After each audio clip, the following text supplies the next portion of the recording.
नमस्कार दोस्तों, जनता की आवाज़ में आप सभी का स्वागत है। मैं कन्हैया शर्मा। संतों की सीरीज़ में बहुत सारे संतों के दर्शन करवा रहा हूं, लेकिन आज मैं एक ऐसे संत के दर्शन करवा रहा हूं। पहले तो माफ़ी चाहूँगा कि उन संतों का एड्रेस और चेहरा नहीं दिखाया जाएगा। वो कारण क्या है वो संतों से बात करूँगा। मैं अपने भाई कैमरामैन से निवेदन को एक बार महाराज जी के कुटिया दिखाना, जैसे कि बहुत ही मुझे सुंदर लगी। मैं बहुत सारे ब्रज के संतों के दर्शन किए, लेकिन मुझे ये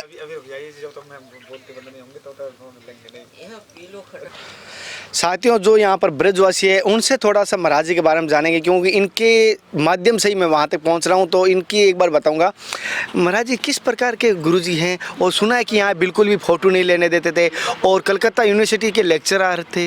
हाँ जी बिल्कुल, कलकत्ता यूनिवर्सिटी लेक्चरर थे और बाबा ने यहाँ भजन किया। और कोई जैसे मोबाइल से या कोई आता हमारा साथी, हम बाबा के यहाँ काम करते थे, और कोई साथी मोबाइल निकालता बाबा को फ़ोटो लेने को, तो बाबा उनको ओदरा देते, दोबारा यहाँ आने की धमकी देते, यहाँ मत आना कभी। फ़ोटो नहीं लेने देते थे। और अपनी मूर्ति बनवाने के लिए उसने मना कर दिया था, नहीं कोई शरण पद रहेगा, ना ही कोई मूर्ति बनेगी इधर। जैसे कि उनके जो ये शिष्य यहाँ हैं अभी, वो भी अपना फ़ोटो वीडियो मना करते हैं।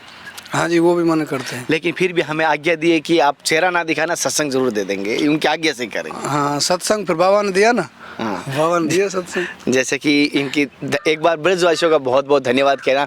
मुझे ब्रजवासियों से बहुत प्यार है, बहुत आनंद आता है। इनके साथ रहकर मुझे एकदम आनंद की अनुभूति होती है। ब्रज तो ब्रज ही है सब। वो बोलते हैं ना, वृंदावन की गैल में मोक्ष पड़ी बिल खाए, मोक्ष कहे महाराज गोपाल थे मेरी मोक्ष बताए। पड़ी रहो या गैल में साधु संत सब जाएं, और उड़ उड़ मस्तक रज लगे तिर सहज मोक्ष है। जब मोक्ष भी मोक्ष पा रही है यहाँ आके, तो मोक्ष भी यहाँ आके मोक्ष पा रही है, सत्य बात है। और वृंदावन ब्रज में होना, ध्यान रखना, रमणीय रेती में लौटना जरूर, जमुना पान जरूर करना, संतों के चरणों का आशीर्वाद जरूर प्राप्त करना, सभी से निवेदन करूँगा। साथियों, जिन महात्मा जी के दर्शन करवा रहा हूँ उनका भजन स्थान दिखा देता हूँ पहले मैं आपको।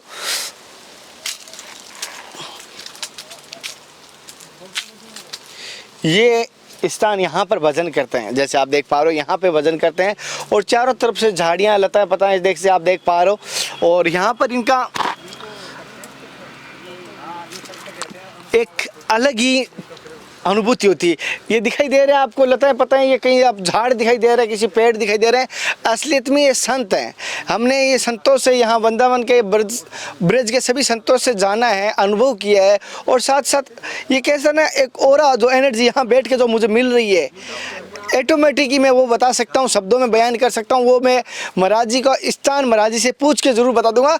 अगर तस्वीर नहीं बता रहे हैं तो फोटो नहीं बता रहे, कोई बात नहीं, स्थान आप आके यहाँ मिल सकते हैं महाराज जी से, ऐसा मैं निवेदन करूँगा। और जितना हो सके गुरु को प्रसन्न करने से पहले अपनी माँ को जरूर प्रसन्न करें, मेरी तरफ से हाथ जोड़ के सबसे निवेदन करूँ।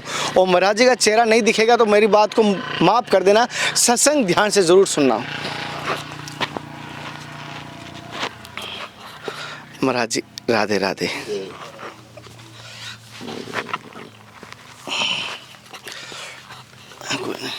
नहीं महाराज, हाँ स्वामी जी, अच्छा स्वामी जी। जैसे कि सभी देख रहे हैं दर्शक, उनकी तरफ से और मेरी तरफ से एक बार फिर आपके चरणों में दंडवत प्रणाम करता हूँ। जी जी महाराज जी, जैसे कि सभी कहते हैं कि कलयुग में एक नाम अधारा और भजन कीजिए, भक्ति कीजिए, लेकिन लोगों को ये मन में आती है कि शुरुआत कहाँ से करें और किसकी भक्ति करें, क्योंकि देवताएं तो बहुत सारे हैं। जैसे अगर एक कॉम्प्लेक्स में कितने प्रकार के प्रोडक्ट हो, उसी प्रकार के बहुत सारे देवता भी है। तो किन देवता की भक्ति करें, किन देवताओं का नाम जप करें? देखो, हमारा सनातन धर्म की मूल ग्रंथ से है भागवत, और भागवत के आधार पर ही हम लोग सब चल रहे हैं, जो भजन कर रहे हैं, कुछ भी कर रहे हैं। तो भागवत में ये बताया गया है कि ईश्वर परम कृष्ण सच्चिदानंद विग्रह अनादिराज गोविंद सर्व कारण कारण। ये सब कारण का कारण जो भी है वो कृष्ण ही है। और अन्य जो देव देवता हैं उनके सब अंग प्रत्यंग, जैसे सूर्य नारायण उनका आँख है, ऐसे प्रत्येक देव देवता है तो ये भगवान की अंश है। तो इसीलिए हम लोग जो भगवान कृष्ण के ही भजन करेंगे। और सनातन धर्म का मूल है ही भगवान कृष्ण, राम कृष्ण जो ये इनका ही मनुष्य रूप धर के वो आए थे।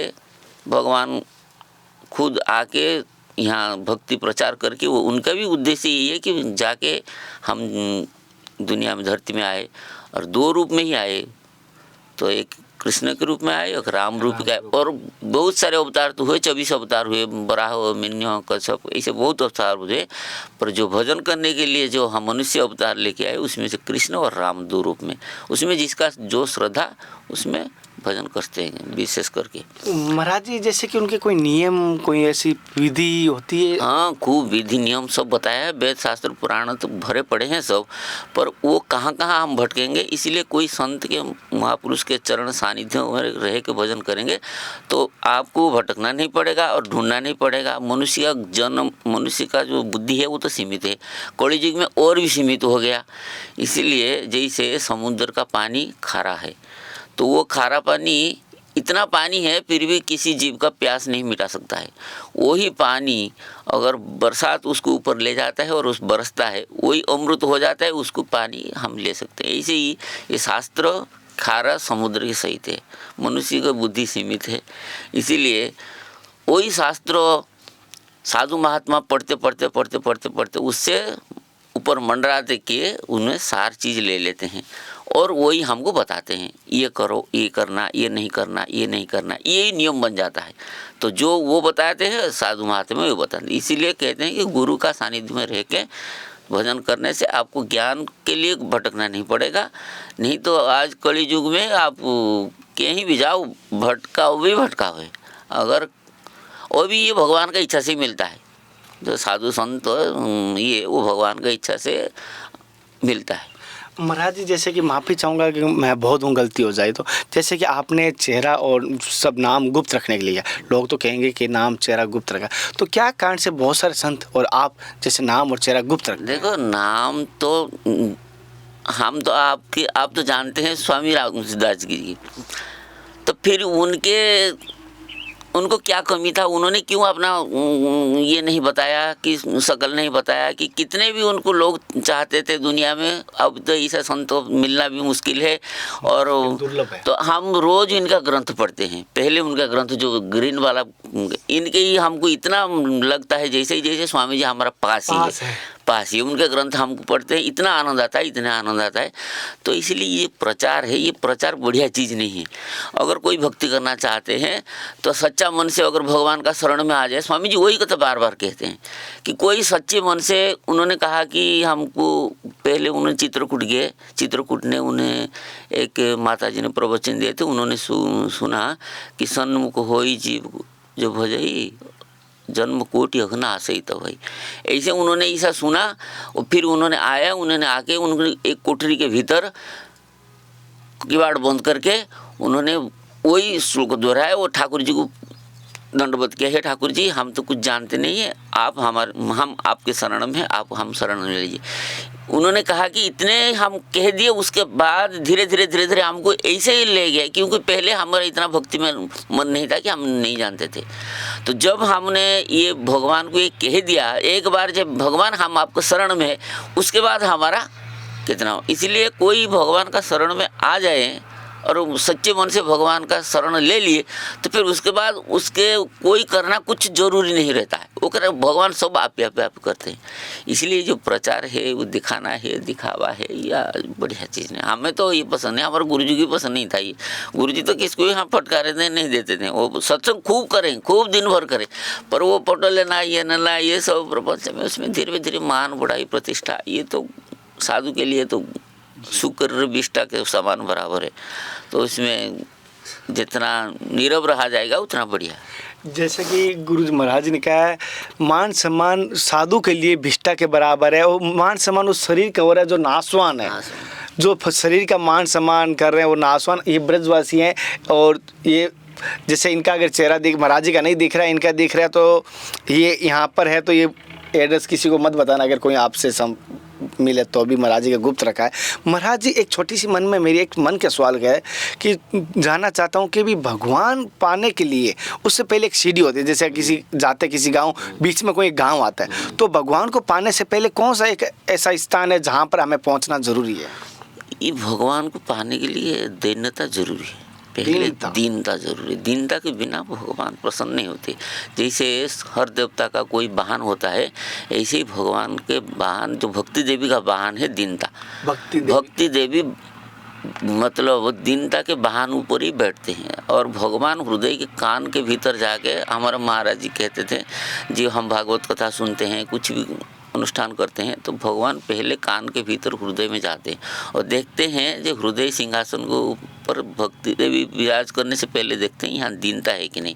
दीनता के सीढ़ी के ऊपर ही भक्ति देवी बैठते हैं। अगर दीनता नहीं है तो भगवान प्रसन्न नहीं होते हैं और उसमें भक्ति देवी विराजमान नहीं होते।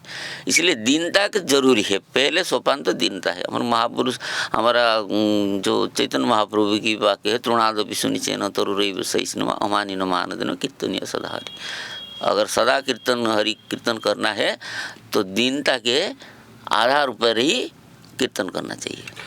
जैसे आज हमें वो सवाल का एक संतुष्ट रूप जवाब मिला और संतुष्ट उत्तर मिला। बहुत सारे माताओं ने ये सवाल किया था, आज मुझे ऐसा लगा बहुत सारे कुछ और रास्ता बता रहे। ये जो दीनता वाली बात की, हृदय से ऐसा लगता है कि हाँ इससे बात जरूर मिलेंगे।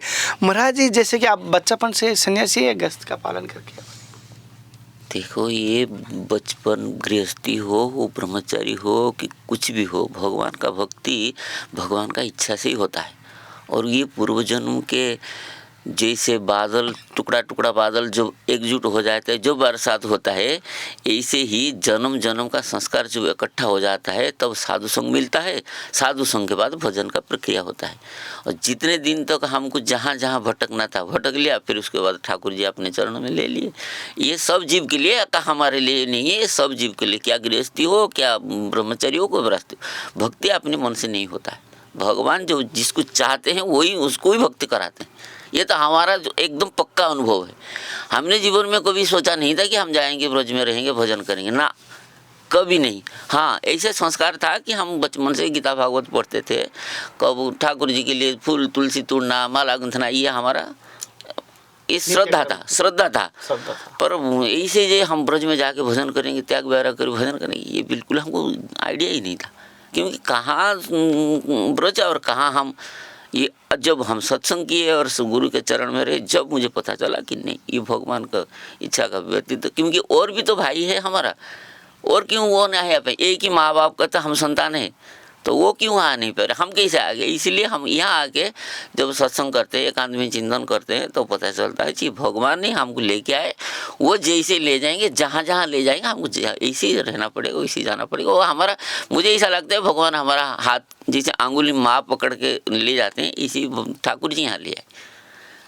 महाराज जी, जैसे कि भक्ति में जुड़ने के बाद, त्याग और वैराग लेने के बाद, तो वैराग आने के बाद और भक्ति में जुड़ने के बाद, त्याग करने के बाद आपके जीवन का अनुभव कैसा रहा, क्या प्राप्ति होती है? मतलब जो मनुष्य जन्म, हमको तो सत्संग करके इतना एक ही बात पता चला कि मनुष्य जन्म केवल भजन करने के लिए ही मिला है। क्योंकि भजन मनुष्य जन्म में हो सकता है, और जो जितना जोनिया हुए 84 लाख पूरा जीव जन्म में, उसमें भजन नहीं हो सकता है। केवल मनुष्य जन्म भगवान को भजन करने के लिए ही मिला है।